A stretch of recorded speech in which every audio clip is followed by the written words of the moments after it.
সুপ্রিয় সপ্তম শ্রেণীর শিক্ষার্থীবৃন্দ, নিশ্চয়ই তোমরা ভালো আছো। আমিও ভালো আছি। অনেকদিন পর তোমাদের সাথে আবার অনলাইন ক্লাসে ফেরত আসলাম। তোমাদের সাথে 2022 সালের ক্লাসে এই প্রথম অনলাইন ক্লাস। তো 2022 সালের তোমাদেরকে সেই একটু বাসি শুভেচ্ছা জানাই, নববর্ষের শুভেচ্ছা। তো Kotchandpur secondary girls school online platform থেকে তোমাদেরকে আবারও ধন্যবাদ জানাচ্ছি।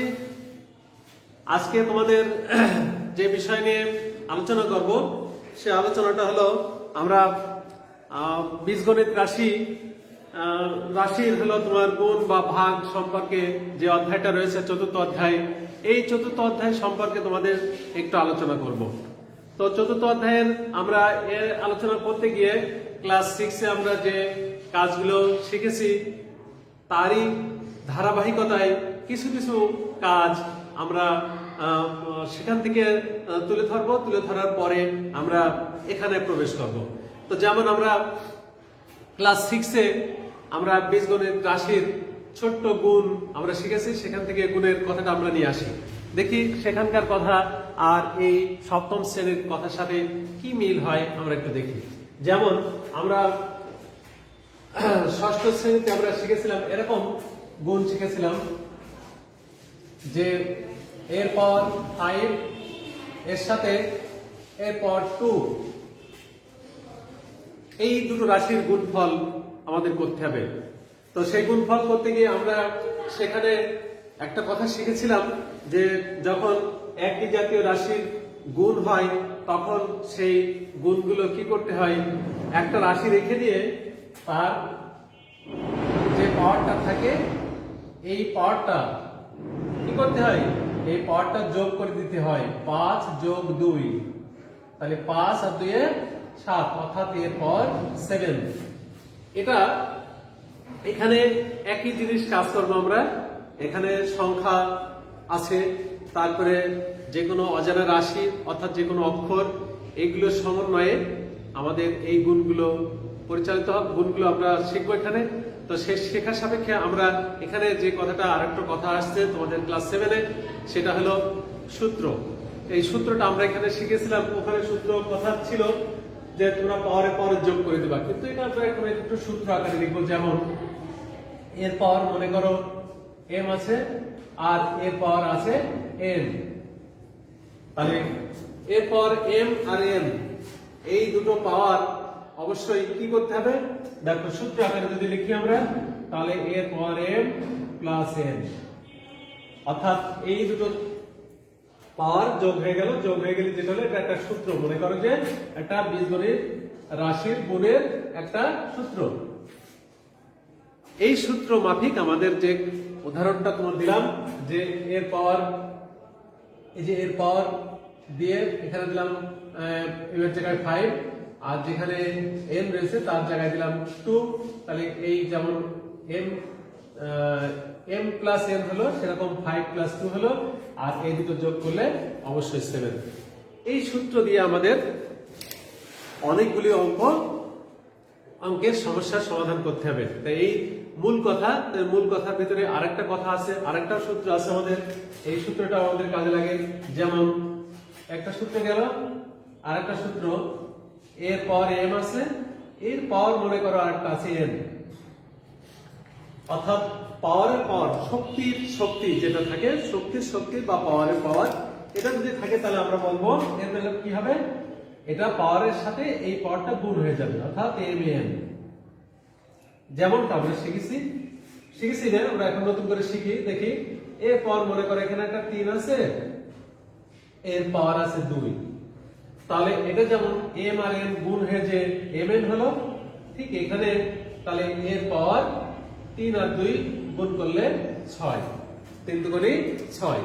ঠিক এমনি ভাবে এই সূত্রটাও আমাদের এই প্রশ্নমালায় অর্থাৎ গুণের প্রশ্নমালায় কাজে লাগবে। তাহলে অনুশীলনী 4.1 আমরা গুণ নিয়ে তোমাদের সাথে আলোচনা করব। তো এই আলোচনা করতে গিয়ে আমরা সংখ্যা, এটা আমি অক্ষর বা অজানা রাশির গুণ করতে হবে কিভাবে সেটা দেখলাম আমরা, কিন্তু এর সাথে আমাদের কিছু সংখ্যাও থাকবে, সেই সংখ্যাটা থেকে গুণটা কেমন আমরা একটু দেখি, তারপর আমরা বইয়ে প্রবেশ করব।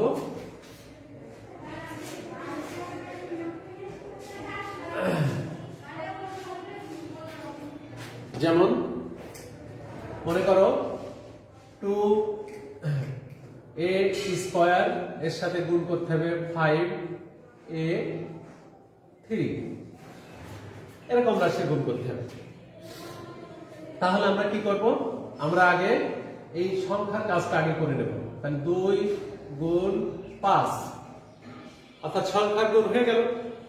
এরপরে গুণ করবো আমরা এর পাওয়ার 2 আর এর পাওয়ার 3, তাহলে এই দুটো গুণ করলে 10, অর্থাৎ 10 ইন্টু এটার পাওয়ার আমরা একটু আগে শিখলাম যে পাওয়ার দুটো যোগ হয়ে যাবে, তাহলে 3 আর 2 5, তাহলে 10a5, এটা হলো আমাদের কাঙ্ক্ষিত ফলাফল। ঠিক আছে, এইভাবে তাহলে অজানা রাশি আসলো, অজানা রাশির সাথে একটা সংখ্যাও আসলো, সংখ্যা আসার সাথে সাথে এবার সংখ্যা থাকলো, অজানা রাশি থাকলো, এর সাথে আরো একটা কি বলা যায় চিহ্ন সম্পর্কে আমাদের গ্যাপ রয়ে যাচ্ছে। সে চিহ্নটা সম্পর্কে আমরা একটু জানি যে চিহ্নটা আবার কেমন। যেমন মনে করো এই রাশির সামনে আমাদের কোনো চিহ্ন আছে, তাহলে চিহ্নর কাজটা আমরা ষষ্ঠ শ্রেণীতে কিন্তু শিখেছি, আর এখানে তার ব্যবহার আরো ব্যাপক। আমরা একটু চিহ্ন সম্পর্কে একটু জানি, তারপরে আমরা বইয়ে প্রবেশ করব। যেমন আমরা শিখেছি প্লাসের সাথে যদি প্লাস গুণ করি অবশ্যই এখানে আমরা একটা প্লাস ফলাফল পাবো। তারপরে মাইনাসের সাথে মাইনাস যদি গুণ করি অবশ্যই প্লাস পাবো। তারপরে যদি প্লাসের সাথে মাইনাস গুণ করি অবশ্যই মাইনাস পাবো। তারপরে কি একটা মাইনাসের সাথে একটা প্লাস যদি গুণ করি অবশ্যই মাইনাস পাবো। তাহলে এই যে সূত্রগুলো, এই সূত্রগুলো কিন্তু আমাদের অবশ্যই মনে রাখতে হবে যে চিহ্নের সাথে চিহ্নের গুণ করলে কি কি ফল আসে, এই ফলগুলো যদি আমরা মাথায় রাখতে পারি, আর তার সাথে সংখ্যার গুণফল মাথায় রাখতে পারি, অক্ষরের গুণফল মাথায় রাখতে পারি, অবশ্যই আমরা কি এই গুণফলগুলো সুন্দরভাবে সমাধান করতে পারবো। আর এই কথাগুলো যদি সব মনে না রাখতে পারি অবশ্যই আমরা গুণ করতে পারবো না। তাহলে প্রথমে আসছে কি, প্রথমে আমাদের বীজগণিতের মূল লক্ষ্য বা মূল কার্যক্রম যেটা হলো চিহ্নের ব্যবহার। প্রথমে চিহ্নের কাজ করব, তারপরে সংখ্যার কাজ করব, তারপরে যে অজানা রাশি বা চলকের কাজ করব। এই তিনটে কথা তুমি যদি গুণ করার সময় মনে রাখতে পারো বা তোমার যদি সবগুলো ধারণা ঠিক থাকে অবশ্যই সুন্দরভাবে এই গুণ ফল বের করতে পারবে, তাছাড়া কিন্তু গুণ বের করতে পারবে। আর এই গুণের সাথে আরেকটা প্রশ্নমালা জড়িত, সেটা হলো ভাগে জড়িত। তো আমরা গুণটা শেষ করব, গুণ শেষ করার পরে অবশ্যই আমরা পরবর্তীতে ভাগের কাজটা সুন্দর করে করতে পারবো। আর গুণ যদি না করতে পারি অবশ্যই আমরা ভাগের কাজ করতে পারবো না, এটা কিন্তু খেয়াল রাখতে হবে। তাহলে ঠিক আছে, আমরা বেসিক সম্পর্কে বিস্তারিত আলোচনা করলাম। বিস্তারিত আলোচনার সাপেক্ষে আমরা বইয়ে প্রবেশ করি।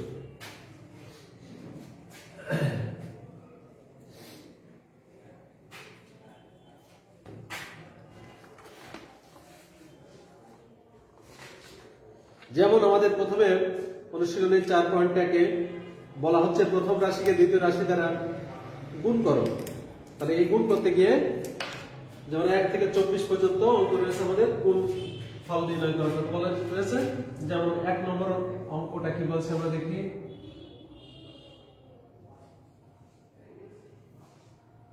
এক নম্বর অঙ্ক 3ab আর 4a3। এই গুণটা করলে গুণটা করতে বলছে, আমরা গুণটা করে দেখি। তাহলে আমরা লিখি অতএব গুণফল, গুণ করতে বলছে আমরা গুণফল সমান লিখব 3ab গুণ 4a3। এখানে চিহ্ন কোনো ফাংশন আপাতত নেই, তারপরেও মনে মনে চিহ্ন ফাংশন নেই বলা ভুল, আমাদের সব জায়গায় কিন্তু চিহ্ন অবশ্যই আছে। এখানে যেমন এখানে মনে মনে একটা প্লাস চিহ্ন আছে, এদের সামনে কিন্তু একটা মনে মনে গুণ রয়েছে, গুণ করতে বলছে, কিন্তু গুণের আগেও আমাদের যে চিহ্নটা কাজে লাগে প্লাস চিহ্ন মনে মনে আছে। তাহলে এই প্লাসের কথা আমরা যেহেতু প্লাস থাকলে অত চিন্তা করি না, আমরা সরাসরি কাজ করি। তাহলে 3 গুণ 4। এবার আমরা কি করব, এ এখানেও এ আছে, এখানেও এ আছে, তাহলে আমি এগুলো একটু লিখে নিয়ে এভাবে, অর্থাৎ সংখ্যার কাজ করলাম, অক্ষরের ধারাবাহিকতায় এর কাজ করলাম, আর একটা রয়েছে বি, তাহলে বি থেকে গেল।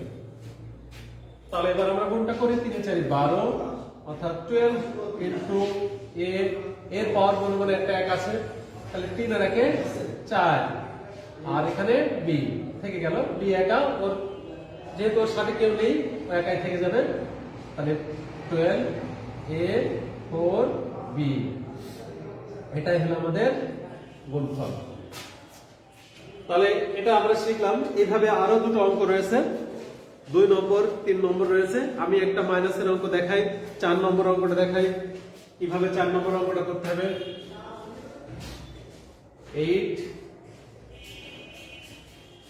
a square b minus 2b square. তাহলে আমি আবারও লিখি, গুণফল সমান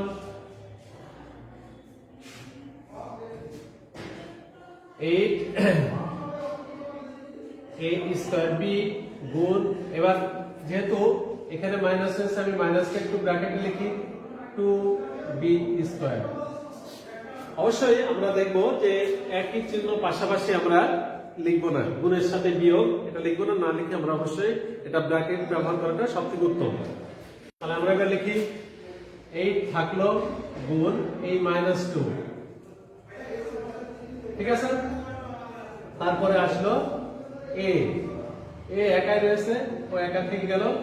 তারপর বি আছে, কি বি আছে হলো একটা বি গুণ, তারপরে বি স্কয়ার। এভাবে যদি আমরা ধারাবাহিকভাবে গুণগুলো করি তাহলে কিন্তু আমাদের বুঝতে সহজ হবে, আর কঠিন বলে কিছু মনে হবে না।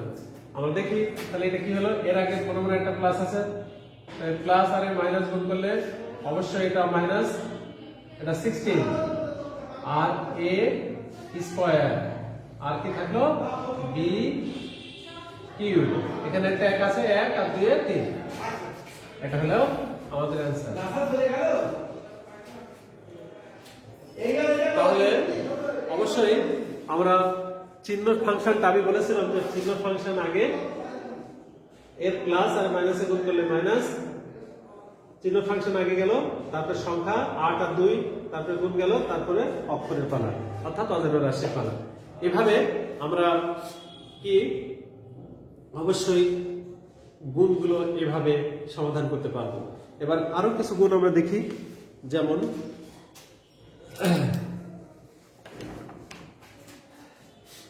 এবার পরে আরেকটা গুণ দেখি, সর্বশেষ 7 নম্বরটা একটু দেখি। এই নিয়মে 7 নম্বর অঙ্কটা দেখি আমরা।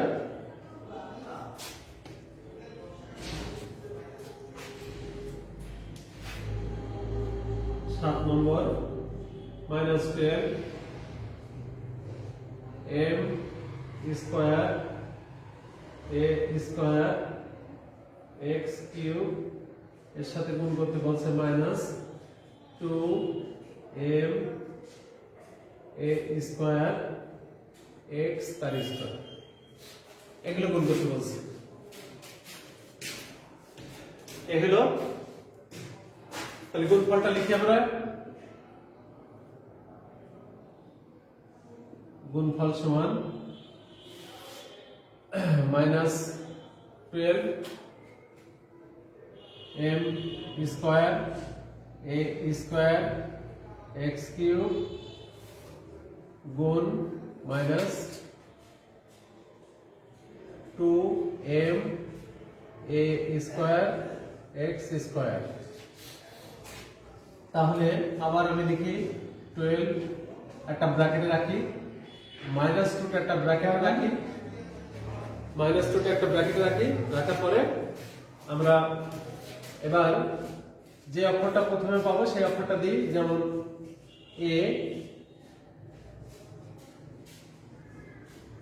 এ রয়েছে কিউ এ স্কয়ার, আর এখানে রয়েছে একটা স্কয়ার। এরপরে আমরা কি করি, এক্স এম এক্স, এমটা আগে লিখি, এম লিখলাম, এম আর আছে এখানে, এম এর রয়েছে 2 আর এখানে রয়েছে এম গেল। তারপরে এক্স এর পালা,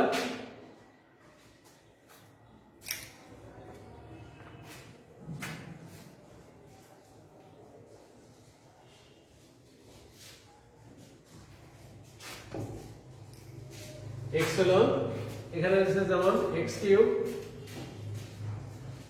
আর এখানে রয়েছে এক্স স্কয়ার।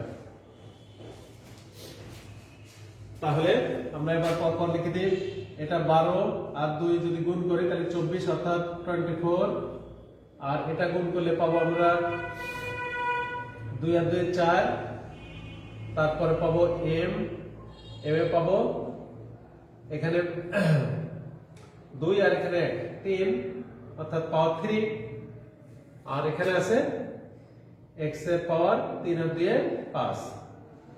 এটা হলো आंसर। তাহলে আমরা এই গুণগুলোর মাধ্যমে আমরা বেশ কিছু গুণ সম্পর্কে শিখে ফেললাম। এবার এর থেকে আমরা নতুন আরেকটা নিয়ম শিখব। এখানে 1 থেকে 7 8 পর্যন্ত একই নিয়মের অঙ্ক। আমরা 9 নম্বর অঙ্কটা দেখি। এবার 9 নম্বর অঙ্কটা কিভাবে সমাধান করতে হবে।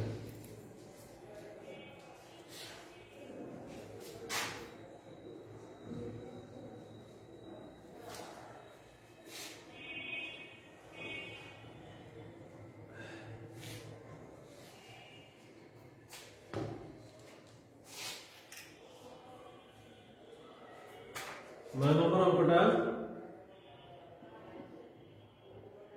2x plus 3y, এটা 5xy দিয়ে গুণ করতে হবে। অতএব গুণফল সমান 5xy 2x plus 3y। আমরা যে গুণটা করে আসলাম ধারাবাহিকতায় ওই রকমের গুণই করব, কিন্তু একটু পার্থক্য আছে। আমরা ওখানে বিস্তারিত সুন্দরভাবে করেছিলাম, বিস্তারিত শিখে আসলাম। এবার আমরা একটু সংক্ষিপ্ত দিকে যাব। সেই সংক্ষিপ্তটা কেমন, যেমন এর সাথে প্রথমে এর গুণ করব। তাহলে 5 দুগুণে 10 অর্থাৎ 10, x গুণ করলে x স্কয়ার আর y, এর সাথে এর গুণ হয়ে গেল। তারপরে এবার এর সাথে এবার এর গুণ করব। তাহলে কথা হলো এখানে প্লাস আছে, এখানে প্লাস আছে, তাহলে প্লাসে প্লাসে অবশ্যই প্লাস। 15 3 5 15 অর্থাৎ 15, x থাকলো আর y গুণ করলে y স্কয়ার। আচ্ছা, এই গুণটা এভাবে তোমরা করলে উপরের শ্রেণীতে যে তোমরা অবশ্যই একই রকমের গুণ পাবে, কিন্তু তোমাদের নিচের শ্রেণীতে অনেকেই এটাও করে পছন্দ করো তোমরা, যেমন এই বিকল্প ভাবে এই গুণটাও তোমরা পছন্দ করো অনেকে। আর এটা করলে তোমার উপরের শ্রেণীর মতো শিখবে, আর এটা থাকলে নিচের শ্রেণীর মতো, যেমন 2x plus 3y এর সাথে গুণ করা হয় 5xy। এটা ঠিক একই রকমের গুণ, 5 গুণ 10 x square y plus 3 5 15 x y square. তোমরা ইচ্ছা করলে যে কোনোটা করতে পারো, এতে কোনো সমস্যা নেই। অঙ্কের ফলাফল যেহেতু একই আসে, তো যেটা খুশি সেটা করতে পারো।